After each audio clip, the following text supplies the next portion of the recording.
سید عالم صلی اللہ علیہ وسلم نے فرمایا اگر تو اللہ سے ڈرے اور ڈر کے روئے اور تیری آنکھ سے اتنا قطرہ نکلے جتنا مچھر کا پر ہوتا ہے، فرمایا جس طرح بھینس کے تھنوں سے نکلا ہوا دودھ واپس تھنوں میں نہیں جا سکتا، جس کی آنکھ سے مچھر کے پر کے برابر بھی اللہ کے خوف سے آنسو نکلے پھر وہ بندہ جہنم میں نہیں جا سکتا۔ جو اللہ سے ڈر جائے، جس کے دل میں خدا کا، پہلے خدا کو مانو، پھر یہ جانو کہ خدا دیکھ رہا ہے، پھر کہو کہ یا رب معاف کر دو، یا رب، پھر معافی مانگو، پھر ڈرو۔ جب تک تمہارے دل میں اللہ کا خوف پیدا نہیں ہوتا، بزرگ فرماتے ہیں جس طرح بکرے کو خصی کر کے بکریوں میں چھوڑ دو تو وہ کسی قسم کا نقصان نہیں کرتا، اس طرح بندہ مومن کے دل میں خوف خدا پیدا کر دو، یہ کبھی بھی کوئی غلطی نہیں کرے گا، یہ گناہ نہیں کرے گا، یہ خطاؤں سے بچ جائے گا۔ لیکن اگر خوف نہیں ہے دل میں، اللہ سے ڈرتا نہیں، اگر اس کے دل میں کبھی خوف خدا پیدا نہیں ہوا، حضور فرماتے ہیں جو ایک لمحہ بھی زندگی میں، ایک لمحہ، دوستو کمال ہو گئی۔ یہ حدیث ہے کہ رحمت کی آس ہے، فرمایا تو کبھی ایک بار بھی زندگی میں اللہ سے ڈرا ہو، ایک بار، اگر تو ایک بار بھی ڈرا ہو تو خدا قیامت میں تیری بخشش فرما دے گا۔ رسول پاک صلی اللہ علیہ وسلم کی بخاری مسلم کی حدیث ہے، سید عالم صلی اللہ تعالی علیہ وسلم فرماتے ہیں بنی اسرائیل کا ایک شخص تھا، ایک نوجوان تھا، ایک آدمی تھا، ساری عمر گناہوں میں گزر گئی، وقت قریب آیا، بڑھاپا آنے لگا تو ایک دن دل میں خیال آیا میں نے تو بڑے پاپ کیے، بڑے گناہ ہیں، دفتر کالا سیاہ ہے گناہوں کا، رو پڑا، تڑپا، اپنے بچوں کو بلا لیا۔ توجہ ہے آپ کی؟ ادھر دیکھیے گا، کس کو بلایا جی؟ کچھ نیکی کی باتیں بچوں سے بھی کرنی چاہیے، ہر وقت ڈانٹ ٹپک، حساب کتاب، دنیا داری، کاروبار، پیسے کما کے لا، بلا کے بٹھا کے تھپکی دے کے یہ بھی کہنا چاہیے بیٹا نماز بھی پڑھا کر، یہ بھی کہنا چاہیے بچوں سے، یہ انداز بھی ہمارا ہونا چاہیے وقت گزارنے کا۔ حضرت ابو ہریرہ رضی اللہ تعالیٰ عنہ فرماتے ہیں کہ اللہ کے رسول صلی اللہ علیہ وسلم نے فرمایا اس نے بیٹوں کو بلایا اور بلا کے کہا بیٹا میری زندگی گناہوں میں گزر گئی، میں نے بڑے جرم کیے، مجھ سے بڑی خطائیں ہوئیں، میں اس قابل نہیں ہوں کہ خدا کے سامنے کھڑا ہو سکوں، میں اس قابل نہیں کہ اللہ کے حضور کھڑا ہو سکوں، بیٹا میں ڈر گیا ہوں، خدا نے اگر حساب لیا تو مجھ سے نہیں دیا جائے گا، اس طرح کرنا جب میں مروں تو مجھے دفن نہ کرنا۔ ابا جی کیا کریں؟ کہا اس طرح کرنا کہ مجھے جلانا، اور جب میں جل کے راکھ ہو جاؤں تو آدھی راکھ میری دریا میں بہا دینا، آدھی صحرا میں اڑا دینا، مجھے جلا دینا، اور کہنا جو اللہ کا نافرمان ہو اس کا یہی حال ہوا کرتا ہے، مجھے نہ زندہ، مجھے سلامت نہ رکھنا، میں نہیں جواب دے سکتا اللہ کو۔ نبی پاک علیہ السلام فرماتے ہیں اس کی اولاد نے کہا ابا جی ہم سے نہیں ہوتا، کہنے لگے یہی کرنا، یہی تم نے کرنا ہے، تمہیں کرنا ہے، میری وصیت ہے، میں ڈر گیا ہوں، میں نہیں جواب دے سکتا اللہ۔ بچے مجبور ہو گئے، اس کا انتقال ہوا تو انہوں نے باپ کو جلایا، اس کی جو راکھ تھی اس کے دو حصے کیے، آدھی صحرا میں اڑا دی، آدھی دریا میں بہا دی۔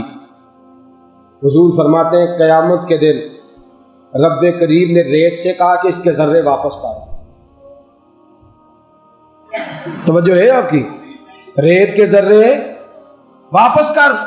ریت کے ذروں نے ساری اس کی راکھ سمیت کے اللہ کے حضور حاضر کر دی، پھر رب نے دریا کو حکم کیا کہ اس کے ذرے واپس کرو، دریا نے سارے اکٹھے کر کے اللہ کے حضور پیش کر دیے، خدا نے کہا کن فیکون، ہو جا، بس ہو گیا، اللہ کے سامنے کھڑا ہے۔ رب نے فرمایا تو نے یہ کیا کیا؟ جو رب پہلے پیدا کر سکتا تھا، خون کے ایک لوتھڑے سے تجھے بنا سکتا تھا، وہ دوبارہ پیدا کرنے پہ قادر نہیں تھا، یہ تو نے کیا کیا؟ تو جل گیا، تو اڑ گیا، تو بہہ گیا، یہ تو نے کیا کیا؟ رو پڑا، کہنے لگا خدایا میرے گناہ بڑے تھے، میں ڈر گیا تھا، میں تیرا سامنا نہیں کر سکتا تھا، مجھے جب اعمال یاد آتے تھے تو مولا ہمت نہیں پڑتی تھی، حوصلہ جواب دے گیا۔ اللہ نے فرمایا فرشتوں میرا بندہ سچ کہتا ہے، میرا بندہ سچ کہتا ہے، اس نے واقعہ ہی مجھ سے ڈر کے یہ کام کیا ہے، میں نے بھی اس کے گناہ معاف کر کے اس کو جنت میں داخل کرنے کا فیصلہ فرما لیا، میں نے بھی گناہ بخش دیے ہیں۔ دوستو کوئی ایک وقت یاد کرو, 2 سیکنڈ کا ایک مراقبہ کرو. کبھی کوئی ایسا گناہ جو بالکل ہمارے قابو آیا تھا اور ہم نے اللہ سے ڈر کے چھوڑ دیا. ورنہ یاد رکھو نیک وہ ہے الا ماشاءاللہ جس کا ہاتھ نہیں پہنچتا. جس کا پہنچ جاتا ہے پھر وہ کوئی کسر ہے. ہاتھ نہیں پہنچا تو انگور کھٹے, اور اگر ہاتھ آ گئے تو. آج ہمارا معاملہ یہ نہیں کہ ہم اللہ سے ڈرتے ہیں, بہت سارے لوگوں کا مسئلہ یہ ہے کہ ہاتھ نہیں پہنچ رہا. خدا سے ڈر جاؤ, اللہ سے ڈرو. حضرت سیدنا امام اعظم ابو حنیفہ رحمۃ اللہ علیہ رو رہے تھے تو ایک شخص کہنے لگا حضور قسم خدا کی 40 سال ہو گئے آپ کو دیکھتے ہوئے, آپ اتنے نیک ہیں کہ میں نے بندہ دیکھا کوئی نہیں. ہم تو گناہ گار ہیں, ڈرتے ہیں, آپ کیوں ڈرتے ہیں؟ کہا تم گناہوں سے ڈرتے ہو اور میں اللہ کی بے نیازی سے ڈرتا ہوں. دوسرا معنی کیا فرمایا؟ تم اس لیے ڈرتے ہو کہ تم سے گناہ ہو گئے, اور نیک لوگ اس لیے ڈرتے ہیں کہیں گناہ ہو نہ جائے.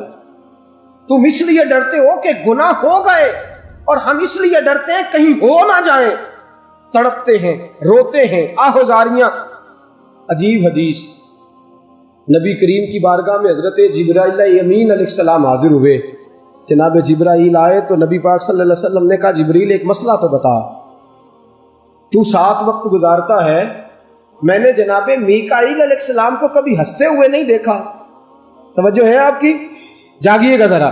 میں نے حضرت میکائیل علیہ السلام کو کبھی ہنستے ہوئے, حضرت میکائیل فرشتے ہیں, معصوم ہیں, پر ہنستے نہیں. حضور نے جناب جبریل سے پوچھا تو وہ بھی رو پڑے. کون رو رہا ہے؟ یہ 2 کون ہے؟ کون ہے؟ فرشتے جو گناہ ہی نہیں کرتے, معصوم ہے, گناہوں کی حیثیت نہیں رکھی اللہ نے. کہا اللہ کے رسول صلی اللہ علیہ وسلم نے کہ اے جبریل بتائیے کہ میکائیل ہنستے کیوں نہیں؟ تو جناب جبریل بھی رو پڑے. حضور نے فرمایا رو پڑے ہو؟ کسوں نے اکیلا ہوتا ہوں تو میں بھی بڑا روتا ہوں. حضور نے فرمایا وجہ, رونے کی وجہ تم فرشتے ہو, تم تو گناہ نہیں کرتے, معصوم ہو, روتے کیوں ہو؟ یا رسول اللہ جب سے ابلیس کا انجام دیکھا دل میں خیال آتا ہے کہیں گناہ ہو نہ جائے, کہیں اللہ کی پکڑ میں نہ آ جائیں. جب سے اس کا انجام دیکھا ہے تب سے رو رو کے وقت گزرتا ہے. جب ان دونوں نے بات کی تو میرے محبوب کی آنکھوں میں بھی آنسو آ گئے. حضور بھی روئے.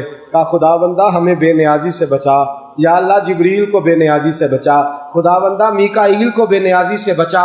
اسی وقت اللہ کا پیغام آیا, محبوب تو نے دعا کر دی ہے تو جبریل اور میکائیل کو خبر کر دے کہ قیامت تک میں انہیں نیکی پہ قائم رکھوں گا. قیامت تک کون رو رہا ہے, کون تڑپ رہا ہے؟ صحابہ روتے ہیں.